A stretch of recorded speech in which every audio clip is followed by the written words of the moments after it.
जय श्री राम।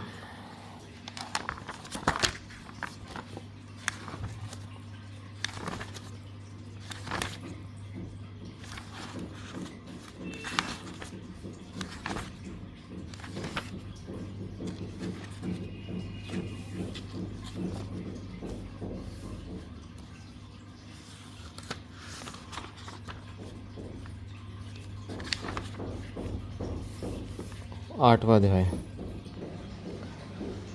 अध्याय भैरव उत्पत्ति तथा ईश्वर का ब्रह्मदिकों पर अनुग्रह।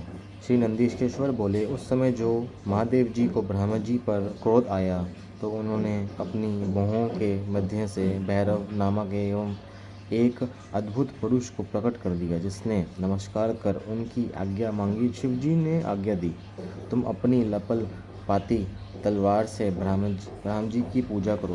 उनकी आज्ञा पाते ही श्री भैरव जी ने ब्रह्मा जी के केश जा पकड़े। ब्राह्मण थर थर कांपने लगे। भैरव जी ने शीघ्र ही ब्राह्मण का मिथ्याभाषी 5वां सिर काट लिया। फिर उन्होंने उनके और सिरों को भी काट लेना चाहा। ब्रह्मा जी भैरव के चरणों में गिर गए। ये देखकर विष्णु जी ने अनुष्य त्यागे हुए बालकों के सम्मान शिव जी के चरणों का आश्रय लिया और हाथ जोड़कर ये प्रार्थना की, प्रारंभ में भी आप ही ने कृपा कर उन्हें 5 सिर प्रदान किया था, अतः इन्हें क्षमा कर प्रसन्न हो जाइए। शिव जी अपने गणों के मध्य जा प्रकटे। उन्होंने भैरव को मना कर दिया। फिर एक सिर कटे ब्राह्मण से बोले, तुमने अपनी प्रतीक्षा और ईश्वरत्व के लिए छल किया, अतः अब तुम सत्कार, स्थान और उत्सव से विहीन किए जाते हो।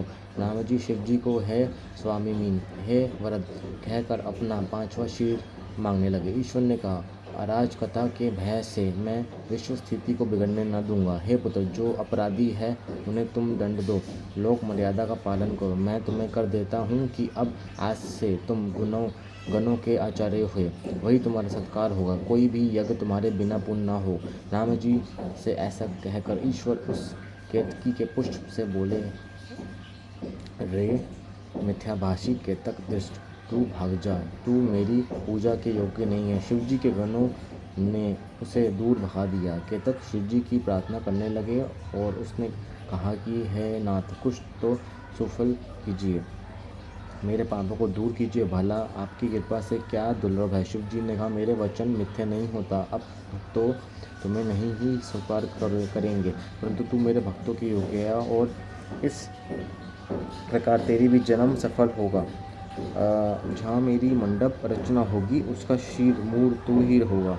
ईश्वर, केतक, ब्राह्मण और विष्णु पर कृपा पर देवताओं में आए। देवताओं ने उनकी यथोचित पूजा की। शिवजी अपने शोभित सभा में जा बैठे।